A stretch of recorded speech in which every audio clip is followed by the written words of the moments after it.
The Butterfly Lion, Chapter 13, and the lion shall lie down with the lamb. The old lady turned to me and smiled. "There," she said, "that's my story." "And what about Bertie?" I knew, as I asked, that I shouldn't have, but I had to know. "He's dead, dear," the old lady replied. "It's what happens when you get old. It's nothing to worry about. It's lonely, though. That's why I've got Jack." And Bertie, like his lion, lived on to a good age. He's buried out there under the hill beside the White Prince. She looked back at the hill for a moment. "And that's where I belong too," she said. She tapped the tables with her fingers. "Come on, time to go back to school with you before they miss you. You wouldn't want to get yourself into trouble. We wouldn't want that now, would we?" She laughed. "Do you know, that's just what I told Bertie all those years ago when he ran away from school. You remember?" She was on her feet now. "Come on, I'll drive you. Don't look so worried. I'll make sure no one sees you. It'll be like you've never been gone." "Can I come again?" I asked.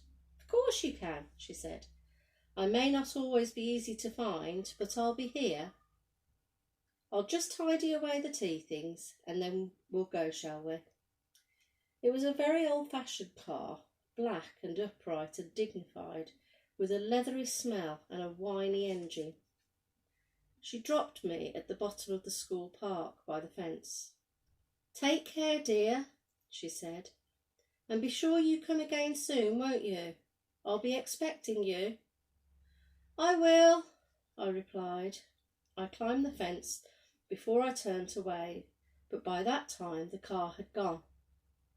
To my huge relief, no one had missed me, and best of all, Basher Beaumont was in the sick room. He'd gone down with the measles. I just hoped his measles would last a long time, a very long time. All through supper, I could think of nothing but Bertie Andrews and his white lion. Stew and dumplings, and then semolina pudding with raspberry jam.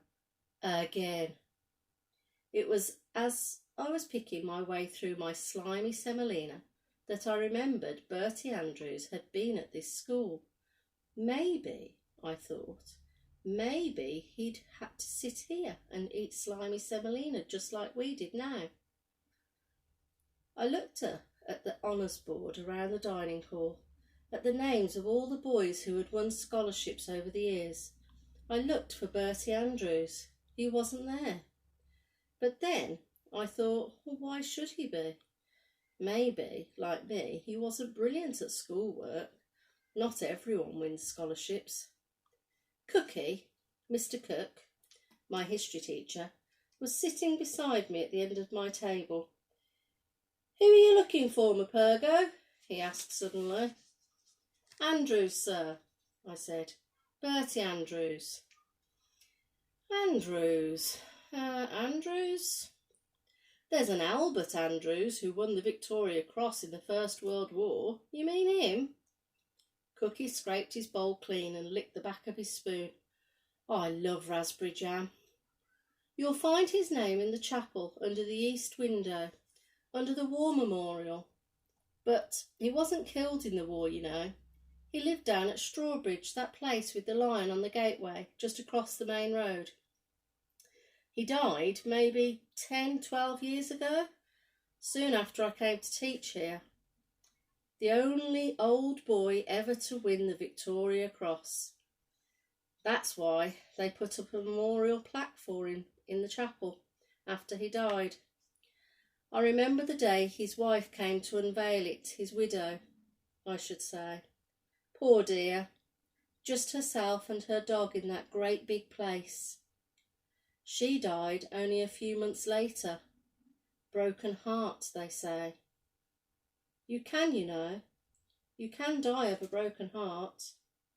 That house has been empty ever since.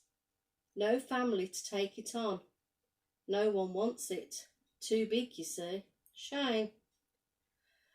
I said I wanted to be excused to go to the toilet. I hurtled down the passage out across the courtyard and into the chapel. The small brass plaque was exactly where Cookie had said it was, but hidden by a vase of flowers.